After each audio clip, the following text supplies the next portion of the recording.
भीड़-भाड़ से अलग होकर जब कोई इंसान शांतिपूर्ण स्थान पर अपने साथ समय व्यतीत करने लगता है, तब उसके मन में कई विचार चलने लगते हैं। उनमें से ज़्यादातर विचार नकारात्मक होते हैं, चिंताओं से ग्रस्त होते हैं। मनुष्य की प्रवृत्ति ही ऐसी है कि वो ज़्यादातर समय नकारात्मक ही सोचता है। लक्ष्य को कैसे प्राप्त किया जाए, ये सोचने के बजाय मनुष्य ये सोचता है कि लक्ष्य प्राप्त नहीं हुआ तो मैं क्या करूँगा। नकारात्मक सोचने के कारण मनुष्य जीवन भर डर डर कर जीता रहता है, कभी भी अपने डर को ताकत नहीं बना पाता है। पूरी सजगता के साथ इस डर को समझा ना जाए तो यही डर मनुष्य का पतन कर देता है। ऐसा मनुष्य जो खुद पर संदेह करता है वो कभी भी सफल नहीं हो सकता है। लेकिन इस डर को स्वीकार किया जाए तो यही डर उसकी ताकत बन जाता है। फिर उसका डर खत्म हो जाता है और वो सफल हो जाता है। काश केवल एक बार वो खुद पर विश्वास करता। ये कहकर सन्यासी चुप हो गया और अपने कदमों में ध्यान लगाकर जंगली घास पर से आगे बढ़ने लगा।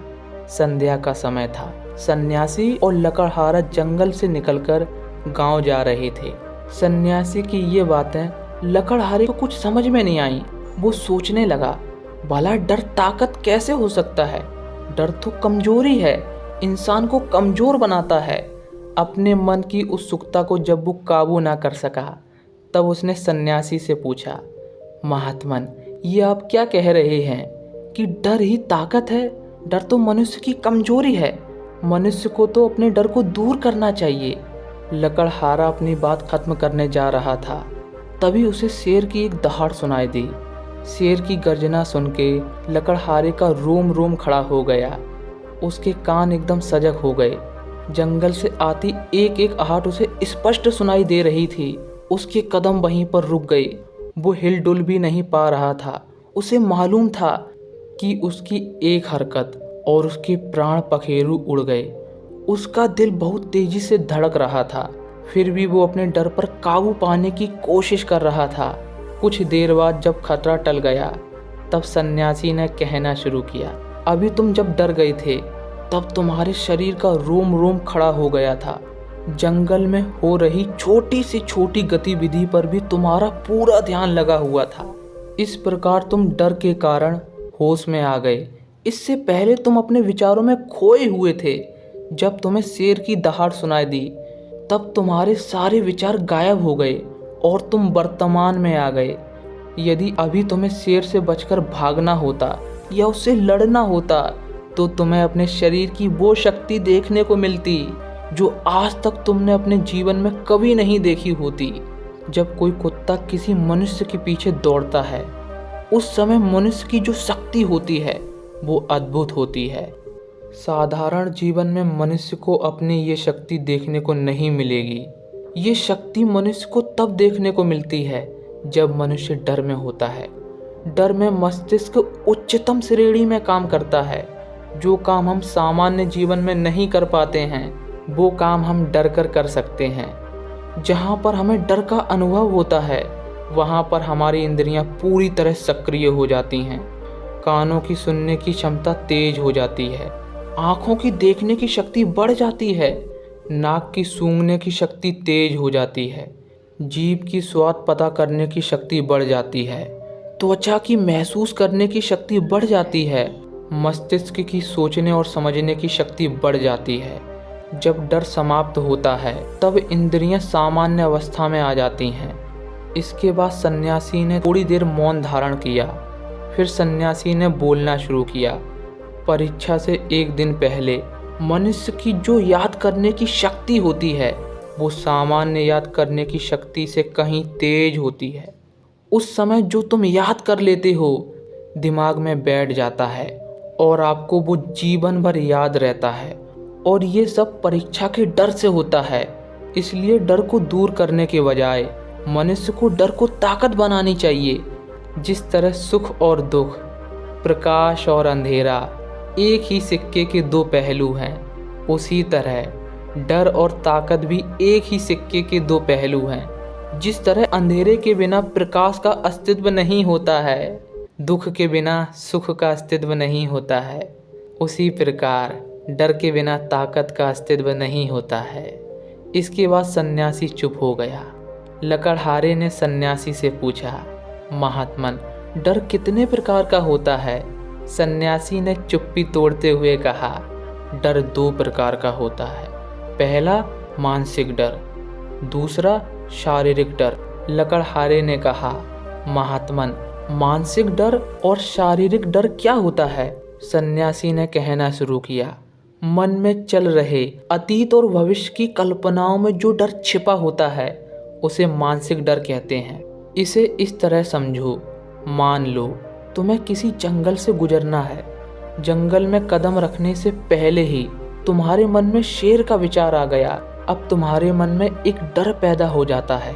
अब तुम्हारे मन में हमेशा यही चलेगा कि कहीं से शेर ना आ जाए। अब तुम्हारा हर कार्य उस डर से अभिभूत होगा। इन परिस्थितियों को समझो। पहली परिस्थिति, इस परिस्थिति में तुम शेर से डरते रहोगे, हमेशा शेर के बारे में ही सोचते रहोगे। तुम शेर से सुरक्षा के कोई उपाय नहीं करोगे। जंगल में प्रवेश करोगे, ये सोचोगे कि मुझे ऐसे चलना चाहिए, मुझे यहाँ चलना चाहिए, मुझे ये काम करना चाहिए। इसमें 2 घटनाएं तुम्हारे साथ घटित हो सकती हैं। पहली घटना, शेर तुम्हारे सामने आ सकता है और तुम शेर के शिकार बन सकते हो। दूसरी घटना, तुम कभी भी अपने लक्ष्य को प्राप्त नहीं कर पाओगे, अर्थात जंगल को कभी भी पार नहीं कर पाओगे। इसमें तुम 2 गलतियां करते हो। पहली गलती, शेर से सुरक्षा के कोई उपाय न करना, और ऐसा इसलिए होता है क्योंकि तुम निरर्थक मानसिक डर के शिकार हो जाते हो। दूसरी गलती, तुम निरर्थक मानसिक डर के शिकार हो जाते हो। दूसरी परिस्थिति, इस परिस्थिति में तुम निरर्थक मानसिक डर के शिकार नहीं होते हो और शेर से सुरक्षा के उपाय करते हो, जंगल में प्रवेश करते हो। इसमें तुम्हारे साथ 2 घटनाएं घट सकती हैं। पहली घटना, तुम्हारे सामने शेर आ जाता है और तुम शेर के शिकार नहीं होते हो और जंगल को पार कर लेते हो। दूसरी घटना, शेर से सुरक्षा उपाय करने के बाद तुम निरर्थक मानसिक डर के शिकार हो सकते हो, अपने लक्ष्य को कभी भी प्राप्त नहीं कर सकते हो। इसमें तुम्हारी एक ही गलती होती है कि तुम शेर से सुरक्षा उपाय करने के बाद निरर्थक मानसिक डर के शिकार होते हो। तीसरी परिस्थिति, जंगल में कदम रखने से पहले ही तुम्हारे मन में शेर का विचार नहीं आता है, तुम जंगल में प्रवेश करते हो। इसमें तुम्हारे साथ 2 घटनाएं घटित हो सकती हैं। पहली घटना, शेर तुम्हारे सामने आता है और तुम शेर के शिकार हो जाते हो। दूसरी घटना, शेर तुम्हारे सामने नहीं आता है और तुम जंगल को पार कर लेते हो। इसमें तुम्हारी एक ही गलती होती है, तुम सार्थक मानसिक डर के शिकार नहीं होते हो। मानसिक डर भी 2 प्रकार का होता है। पहला सार्थक मानसिक डर, दूसरा निरर्थक मानसिक डर। मनुष्य के मन में जो डर पहले उत्पन्न होता है वो सार्थक मानसिक डर होता है। ये मनुष्य का उत्थान करता है, मनुष्य की सुरक्षा करता है। मनुष्य के मन में सार्थक डर के बाद जो डर उत्पन्न होता है वो निरर्थक मानसिक डर होता है। ये मनुष्य का पतन करता है। इसी तरह मनुष्य होता है, वो अपना जीवन जीता रहता है।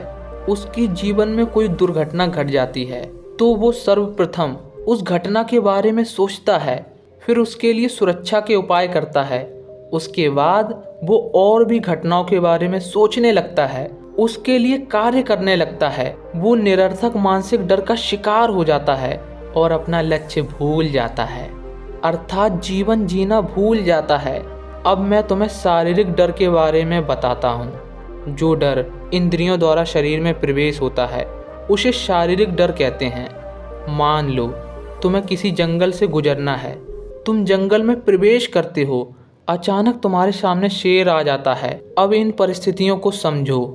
पहली परिस्थिति, तुम्हारा शरीर स्थिर हो जाता है। इसमें तुम्हारे साथ 2 घटनाएं घटती हैं। पहली घटना, तुम ऐसे ही स्थिर रहते हो, तुम अत्यधिक घबरा जाते हो, तुम्हारा मस्तिष्क कार्य करना बंद कर देता है, तुम बेहोश हो जाते हो और शेर के शिकार बन जाते हो। दूसरी घटना, तुम ऐसे ही स्थिर रहते हो, तुम ज़्यादा नहीं घबराते हो, तुम्हारा मस्तिष्क उच्च श्रेणी में काम करता है। तुम सही निर्णय ले पाते हो, उसके मुताबिक काम कर पाते हो और शेर के शिकारी नहीं बन पाते हो। इसमें तुम्हारी एक ही गलती होती है, तुम अत्यधिक घबरा जाते हो। दूसरी परिस्थिति, तुम्हारा शरीर स्थिर हो जाता है, फिर तुम भागने लगते हो। शेर का पूरा ध्यान तुम्हारी तरफ चला जाता है। इसमें तुम्हारे साथ दो घटनाएं घटती हैं। पहली घटना, तुम थोड़ी दूर भागने के बाद छिप जाते हो और शेर से बच जाते हो। दूसरी घटना, तुम बस भागते ही रहते हो और शेर के शिकारी बन जाते हो। इसमें तुम्हारी एक ही गलती होती है कि तुम भागते ही रहते हो। तीसरी परिस्थिति, तुम्हारा शरीर स्थिर हो जाता है, तुम साहस करके वहीं आसपास छिप जाते हो। शेर का ध्यान तुम पर चला जाता है। इसमें तुम्हारे साथ दो घटनाएं घटती हैं। पहली घटना, तुम छिपकर शेर की गतिविधि देखते रहते हो, उसी के अनुसार कार्य करते हो तो तुम शेर से बच जाते हो।